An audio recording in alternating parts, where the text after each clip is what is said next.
for the U.S. Olympic hockey team, but a smaller scale miracle on ice happened Saturday night. The goalie who won the game started the night sitting with his wife among other fans. Mark Barger has the details on this. You can only imagine what his nerves are like right now. David Ayers' NHL dream came true Saturday night. I was confident until I hit the ice, and then I got terrified.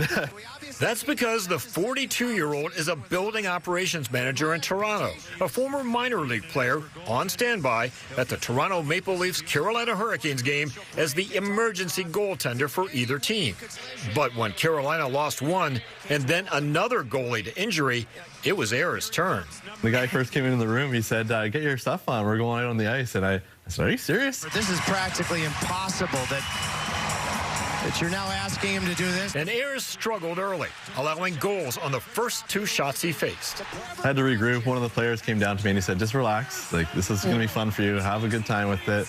And that's what he did. Stopped by David Ayers. Shutting out Toronto over the game's final 24 minutes in Carolina's 6-3 win. A locker room dousing from his new teammates followed, as well as a post-game ovation from Toronto fans. Most of the crowd was still there, and they were all cheering, so that was really cool. Especially considering NHL aspirations were sidelined by the 2004 kidney transplant Ayers received from his mom. Your dad and I always said that you would get where you are today. Come on, Mom. It's amazing. It's amazing. And now it's the stuff of sports legend. Mark Barger, NBC News.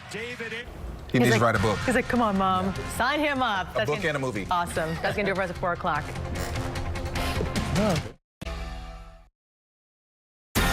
Live from KPRC, this is Channel 2 News at 5. Right now at 5, the people behind an urban farm say their business is being uprooted by a bad neighbor, causing a big mess. And it's not just the mess. Owners say the problems are also disrupting their efforts to educate children in the community. Channel 2 anchor Sion Rhodes is live now in Houston's Sunnyside neighborhood tonight with the story you'll see only on 2 now. Sion?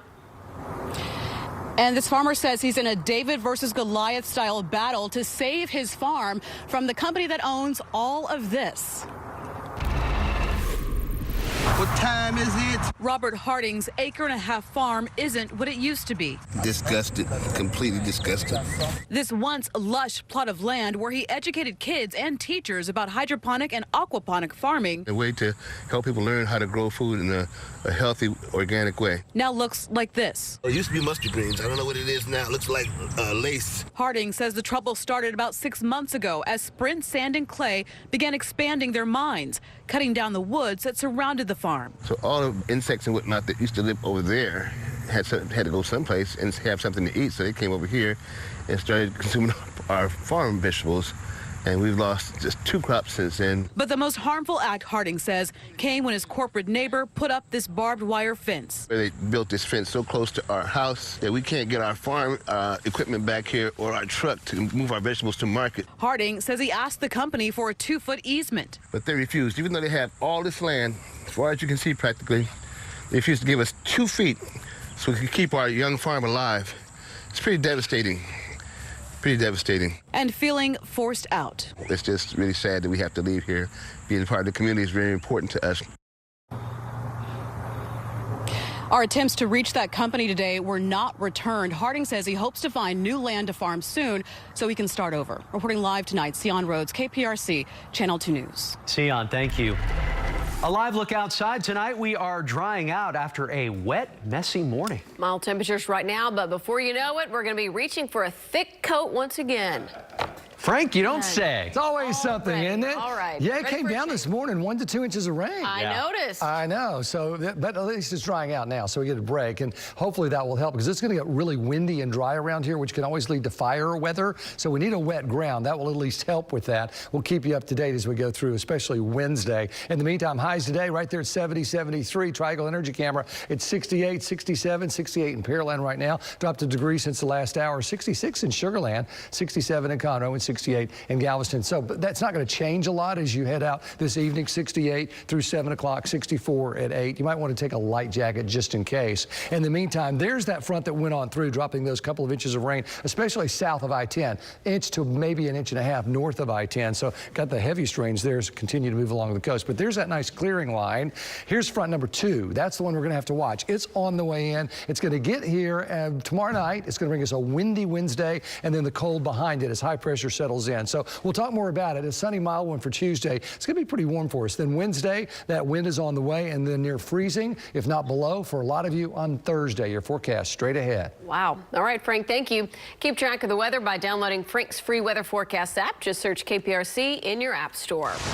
Developing tonight, a pregnant woman was among several people hit when a high-speed pursuit ended in a crash on Houston's north side. The feeling the drivers ended up plowing through 3 cars on West Gulf Bank at Airline. Our senior reporter Phil Archer is live now on the scene with all the details. Phil? Yeah, that crash ended here with a spectacular crash right in the middle of the intersection. It started about 3 miles from here, right around lunchtime, and police still aren't sure why that suspect was running from them. It began as a routine traffic stop when a Precinct 1 deputy tried to pull over a brown truck with expired paper plates. But that driver didn't stop. He accelerated and led police on a 3-mile chase at speeds up to 100 miles per hour. It ended dramatically when the runaway driver ran a red light at Airline and West Gulf Bank and plowed into 3 other cars, one of them driven by a pregnant woman. She was taken to the hospital. Precautionary measures. Her injuries not expected to be life-threatening. A second driver was taken to the hospital to have his knee examined. The driver of the car that set off the chase didn't stop after it ended. He ran from the wreckage, but he didn't get far. He fled briefly on foot. We caught him without incident, and he'll be charged at very least with evading, possible upgraded charges to follow. Police still haven't released the names of the suspect or the 2 other drivers who were injured. Reporting live in Northeast Houston, I'm Phil Archer, KPRC Channel 2 News. Phil, thank you. Developing right now, Houston police continue their search for a 14-year-old boy who's accused of shooting his 5-year-old sister overnight. Police say their mother saw her son pick up the gun and run away moments after the shooting. Channel 2's Joel Eisenbaum live in Northwest Houston tonight with the latest on the search and that little girl's condition. Joel.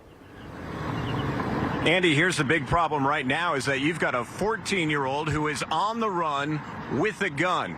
And what's more is that the teenager's grandfather says this kid has a history of emotional problems. If there is a silver lining in all of this, it's that his sister is expected to survive. Alpha Bravo, 10. In the dead of night, at a modern, well-kept apartment complex, a place called The Ranch at Silver Creek, in Northwest Houston on West 34th near Mangum. ¿Qué pasó? Poco. The little girl was shot, a neighbor told us. Tonight, that 5-year-old is in critical but stable condition. A through-and-through stomach wound, says her grandpa. Incredibly, it looks like it was her own 14-year-old brother who pulled the trigger. But you think they were just playing with the gun? It was an accident, went off. That's all I can say. It's an accident. That's what my granddaughter said. HPD tells us they're now searching for that teen who was last seen by his mom, leaving the apartment with a gun in his hand. Police say he grabbed it from the floor moments after mom was awakened by the gunshot. She hurried to the front room and witnessed the horrific scene. Who lives there, though? The little girl, the boy, and mom, or who? Like 6 or 7 people living there. That armed kid has now been on the run for about 15 hours. Where could he be? Where is he? I had no idea. I had no idea. Tonight, police are not calling that 14-year-old a suspect, rather someone they want to talk to. He has not been ID'd publicly. It's tricky business when you're dealing with minors. We're live on the northwest side of Houston tonight. I'm Joel Eisenbaum, KPRC Channel 2 News. Joel, thank you. Tonight, these 2 women are charged with child abandonment, accused of leaving children unsupervised while they went shopping. Alicia Perez Zuniga is accused of taking her 3-year-old niece to Willowbrook Mall on Friday. According to court documents, the woman left the girl at the mall playground for nearly an hour. The little girl was found wandering through the mall. An off-duty officer working security at the mall found her. When Perez Zuniga appeared in court today, a clerk noted just how dangerous it is to leave any child alone in an area like Willowbrook Mall that has seen its fair share of crime. It's well known lately for several armed robberies and other violent crimes, such as shootings and stabbings. Perez Zuniga told the officer she didn't think the little girl would leave the play area. Court officials say there is no adult supervision at that playground. The woman's bond was set at $500. However, the woman, who is from Honduras, has an immigration hold, preventing her from release for now. The case has been referred to Child Protective Services. It was not immediately clear who now has custody of that child. A woman has posted bond after being charged with the same crime. Police in LaPorte say Ashley Strickland left a child under the age of 15 in a car outside the Family Dollar on South Broadway. Police say the child was left alone for an unreasonable period of time. They found Strickland inside the store shopping. The child was not hurt and was released to a family member. A former president of a middle school PTO is accused of stealing tens of thousands of dollars from the organization. William Jadon is charged with theft, and it was the new president of that PTO who noticed discrepancies and called police. According to court documents, Jadon made large cash withdrawals totaling nearly $24,000 from the Hamilton Middle School PTO. Hamilton is part of HISD located in the Heights. The former president is also accused of spending PTO funds on himself, everywhere from Fry's Electronics to the chocolate bar dessert shop. Jadon has posted a $30,000 bond. Coming up, the Astros are getting a taste of what they'll face on the road with fans from the opposing teams. See what happened during a spring training game today in Florida. Also, as the city of Houston announces its first ever chief transportation planner, the city marks a milestone when it comes to the popular bike sharing program. But first, here's a look at what's coming up on NBC Nightly News. Ahead for us as the coronavirus spreads around the globe, the deepening economic impact as companies that rely on China are hard hit, and how the South Carolina primary could be make or break for some of the Democrats. All ahead on Nightly News. Your eyes. You're watching Channel 2, Houston's home for news. The Dow with its third worst point drop in history, tumbling more than 1,000 points today as investors worry of the spread of the deadly coronavirus overseas and how it could weaken economic growth worldwide. Tech companies were among the hardest hit by sell-offs. Cases of the virus are now spiking in Italy and South Korea. Taking a look at our roadways tonight, this is I-45, the North Freeway at Little York, and traffic is moving, but the outbound lanes are getting a bit slower. The commute on the North Freeway from downtown up to the Woodlands is taking drivers nearly 50 minutes right now. Lots of orange there if you're heading south on 288, indicating those slowdowns to Pearland. 23-minute drive home. Looking pretty good on the Gulf Freeway at this hour. 28 minutes down to Clear Lake. In a city of nearly 2.5 million people, Houston now has its first ever chief transportation planner. Mayor Sylvester Turner appointed David Fields to the position. His 2 decades of experience center on urban planning. He was most recently with a San Francisco-based firm. Fields has worked with cities and transit agencies nationwide. The mayor says Fields will focus on the vision of a paradigm shift in how Houstonians move away from single occupancy cars and instead a combination of walking, biking, city transit, and driving. The Astros know this season is going to be filled with a lot of vocal fans, not necessarily at Minute Maid, but every time they go on the road. Yeah, a lot of haters certainly following the sign stealing scandal. Sports director Randy McElvoy is here now. They got a little taste of that during a spring training game. It's going to be a lot worse when the regular season gets here, but you're right. They made the trip today, and they heard it from some of those Tigers fans this afternoon. The Astros hit the road for the first time this spring, a 170-mile drive to Lakeland, Florida, where they got a taste of what it may be like with visiting crowds this year. Tigers fans were vocal throughout the ball game today with a few of the regulars in the lineup. Out to Lakeland we go. Garrett Stubbs trying to win a job on this club. This doesn't hurt. Top of the second, Stubbs launches out one to deep right for a solo shot, made it 1-0. Then in the third, here is Jose Altuve making his spring debut. Said he felt great in that batter's box today. Here's why. Doubles to the left field corner. Easily scores Miles Straw to make it 2-1. They went on to win it 11-1 today. After the game, Alex Bregman and Altuve were asked about the fans' comments during the game. Is that what you expected, though, pretty much, the reaction? Yeah, I'd gotten really nothing on that. Just happy to play the game with my teammates. Baseball is really hard to go out there and play. We need to be 100% focused while we're playing, and and execute the plays and get, feel better because we have a season that we really need to play good. Yeah, Carlos Correa was also interviewed after the ball game, and afterwards he said, "What noise? I didn't hear any noise out there." The Astros return home to West Palm Beach tomorrow. They will host the Miami Marlins there for another home game. More of the regular starters are expected to be in that Astros lineup. So again, a little bit of the noise from the fans today. I think it caught a few of them off guard. I know reading some of his comments on social media, more than they expected actually there in Lakeland.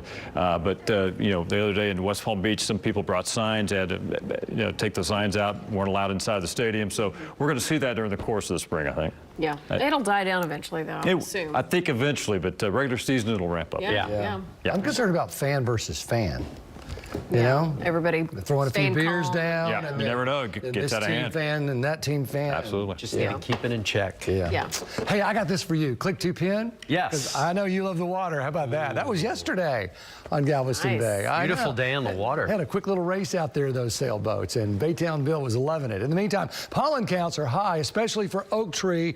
You probably know that, but we get it earlier and earlier every season, it seems like. And in fact, I blog about that. Click2Houston.com/weather. Allergy sufferers be warned. So take a look at the blog, especially if you have any issues with pollen, oak tree especially. In the meantime, there's that front that went through. Here's a look at what we have now with still some fairly gray skies. We're trying to clear it out. 66 degrees with a west-northwest wind at 5. That's driving in that drier air, and it will continue to do that. There's Galveston right now at 68, west-northwest at 6. Still a gray sky there, but no rain. Lots of mid and upper 60s, 66 to 68 just about everywhere you look. Humidity, on the other hand, 40% in LaGrange, 45 in Tomball, 47 in Conroe, still 51 in Dayton, 42 in Pearland, 81 down on the island. But this is all going to be changing. It's going to get drier and drier as we go into tomorrow, and it's going to be plenty of sunshine. Tomorrow's going to be a pretty spectacular day, I think. That front continues to move on out of here. Here comes front number 2, which I'm not looking for any rain out of this, although as it hits the coast, there's a chance late tomorrow night into Wednesday you may see a shower, but that's going to be about it. It's coming in as a dry and a cold front. So this first one's continuing to move on out of here. Tuesday's a nice day. In fact, before the front actually gets here tomorrow night, we'll probably make it to about 70 degrees for a high tomorrow. And then the winds really come in on Wednesday between that low and that high. It'll be a breezy one with northwest winds 15 to 20 miles an hour. That's what's going to blow all the pollen around. Cold air will start to filter in, and then the high, which clears us out, calms the winds down because it'll be right over the area. So that you've got that calm, clear, cold night. That's what we're looking for Thursday. As we go toward Friday, Saturday, Sunday, though, the same high begins to give us a southeasterly return off the Gulf. May see a little more cloud cover try to sneak in here on Sunday, but it looks like a nice warm weekend, all told. In the meantime, temperatures this evening right there in the mid-60s at 7. We'll go down to the upper 40s and some temperatures right around 50 for tomorrow morning. And then this has us at 66. I think 70 is certainly a possibility because we're going to have full sunshine. And then on Wednesday morning, as low as 42, 46, 44, and then Wednesday afternoon, 50, maybe 52. It's going to be a cold, I think, kind of a raw day on Wednesday. Thursday, what you're looking at here is the European model forecast, and it's the coldest of these that you see. So worst case scenario, now lots of 32s, right at freezing. Certainly 31, 30 in these outlying areas. And you probably know your neighborhood. If you normally get a little colder than everybody else, I'd watch for that on Thursday morning. These other models a little bit above 33, 35 the RPM, 36 is the American model, and the North American model is at 38. So futurecast temperatures for the afternoon on Thursday still keep us cold, but the warm-up begins on Friday. Look at this, from 70 to 54 to 68 on Friday, 70, 72 into the weekend and next week. Power planner for tonight, clearing skies continue through the 60s this evening, 50s as we go into the late morning hours, or early morning hours, I should say. And then Fat Tuesday itself, not bad, 50 and 70. Ash Wednesday's the cold day, and I think it'll get windier. Thursday and Friday, barbecue cook-off, Go Texan Day, the rodeo parade, all in good shape. On Sunday, March 1st, can you believe we're talking Sunday, March 1st is here. But a lot of dry weather in that 10-day forecast. May start to juice up a little bit as we go into the first week of March. March, in like a lion, out like a lamb. All right. Not now. We'll watch for the lion. Okay. Frank, thanks a lot. Okay. All right, with those warmer temperatures on the horizon, here's something for you to enjoy. A new Bayou Bridge and more bicycles for families as the city promotes the outdoor beauty that our city has to offer. And tonight at 6, Channel 2 investigates youth coaches accused of abuse and what you can do to protect your kids. Here's Joel Eisenbaum. How do you know? How are we supposed to know? How do you know if you can trust your kid's coach? Touching and kissing young girls. Continuous sexual abuse of a child. Say he tried to have sex with 2 children. A dizzying number of stories about the adults we trust with our kids being revealed as monsters. We find that a lot of the people that we are investigating are first-time offenders, or at least it's the first time they've been caught. So they don't have any type of criminal history. What every parent should know before your kid's next practice. Tonight at 6.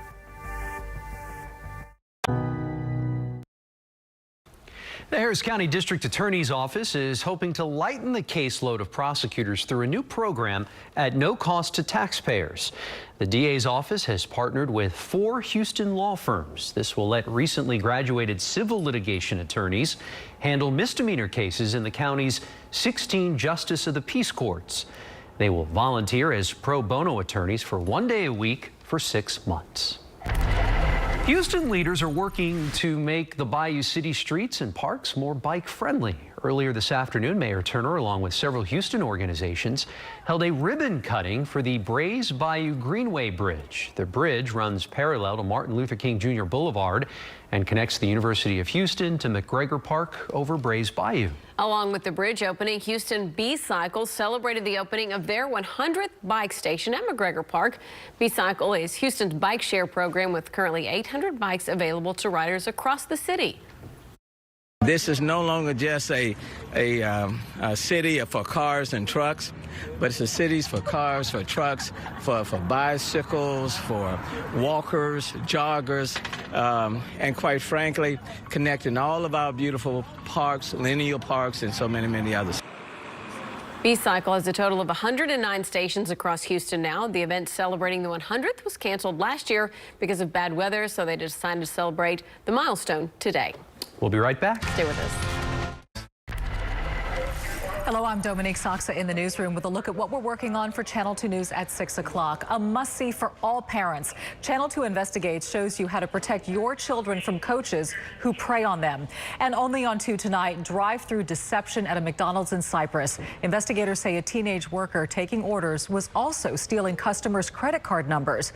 And paying tribute to a hidden figure in the space race, how our space community is remembering NASA mathematician Katherine Johnston, who died at the age of 101.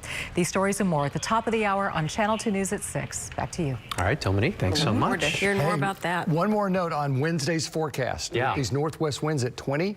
You know what they do on Wednesday? They put up the barbecue cook-off tents. Yes. And wind is difficult, so be careful if you're involved in that. All right, good to know. I know. Nightly News is next. We'll see you at 6 o'clock.